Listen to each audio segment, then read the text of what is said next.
आता आपल्याला गाडी चालू करून घ्यायची बरोबर आहे. आता हा ब्रेक आहे, हा ब्रेक आहे. तर ह्या ब्रेकचे 3 पॉईंट आहेत, 1 2 आणि हा 3. 1 2 3.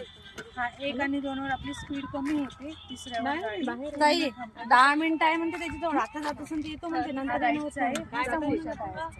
आता जात असून येते म्हणते नंतर येत नाही म्हणते. बोलू का मग? करावं नाही आपल्याला काही झालं तर मग तेव्हा आपल्याला हा ब्रेक यूज करावा लागतो. याचा जो एक पॉईंट आहे ना तेवढाच फक्त आपल्याला हा यूज ते त्याची लेकर आहे काय काय करणार फक्त एक्सलेटर आहे.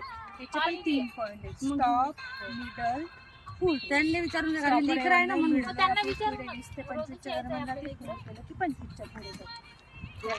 हे डाऊन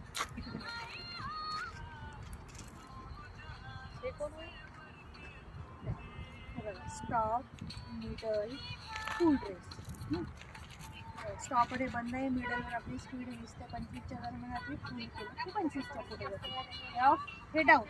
आपल्याकडे केलं की वाढतं, इकडे केलं की कमी होतं. याच्यात जास्त कन्फ्युजन होतं.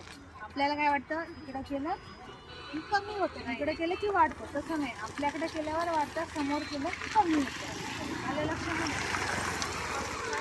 हे हॉर्न आहे, हे इंडिकेटर आहे, हे लाईटचं लाईटचं बटन आहे आणि हे स्टार्ट बटन आहे. तर आपण इंडिकेटर आहे, आपण टर्नचं सांगतो. आता आपल्याला गाडी चालू करून घ्यायची. चालू दे मला. चावी बंद करायची, चावी ऑन करायची, हा ब्रेक पूर्ण दाबायचा. पूर्ण ब्रेक दाबल्यानंतर हे बटन